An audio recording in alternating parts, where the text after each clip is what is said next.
இதே சமையல் பார்த்தீங்கன்னா எங்கள் வீட்டில் பாருங்கள் சாதம் அப்புறம் கடமா வந்து தொக்கு மாதிரி வச்சேன். இதான் வந்து கடமா வந்து பாருங்கள், கடமா அவிச்ச முட்டை. கடமா வந்து வாங்கிக்கிட்டு நல்லா க்ளீன் பண்ணிவிட்டு பொடிசாக வந்து கடமா வந்து பார்த்திங்கன்னா நறுக்கிட்டு வந்து அடுப்பை பற்ற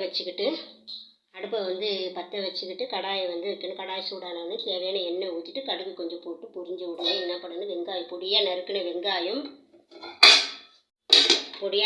வெங்காயம் அதுக்கப்புறம் பொடியாக நறுக்கின பச்சை மிளகா பொடியாக நறுக்கின கருவேப்பிலை போட்டு நல்லா பொன்னிறமாக வதக்கிடுங்க. வதக்கிட்ட பிறகு தேவைக்கேற்ப தக்காளி போடுங்க. நல்லா பொடிசாக நறுக்கி தக்காளி போட்ட பிறகு நல்லா பேஸ்ட்டு மாதிரி தக்காளி வந்தோடனே இஞ்சி பூண்டு பேஸ்ட் 1/2 டீஸ்பூன் போடுங்க.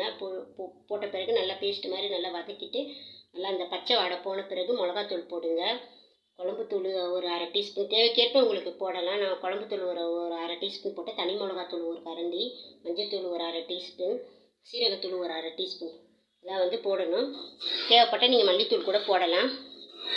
போட்டுட்டு நல்லா அந்த பச்சை வாசனை எல்லாம் போகணும். நல்லா வதக்கணும். கை வச்சு நல்லா வதக்கிட்டு பச்சை வாசனை போன உடனே கொஞ்சமாக தேவைக்கேற்ற மாதிரி தண்ணி ஊற்றிட்டு நல்லா தண்ணி கொதி வந்த பிறகு கடமா தூக்கி போட்டுருங்க. கடமா தூக்கி போட்டவுடனே கடமா கொஞ்சம் நல்லா சுண்டி வரணும். நல்லா வெந்த பிறகு முட்டையை ஒரு 3 முட்டையை அவிச்சு நல்லா கீரி போட்டிருக்கேன். நான் இதில் கீரி போட்டுருவேன். நல்லா வெந்த பிறகு ஆஃப் பண்ணிட வேண்டியது, முடிஞ்சு போச்சு. சுவையான கடமா வந்து பார்த்திங்கன்னா ready.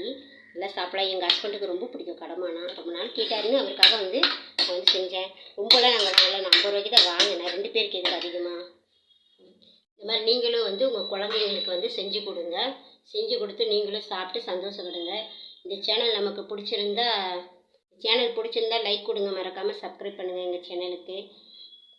Okay, thank you so very much. பாய்.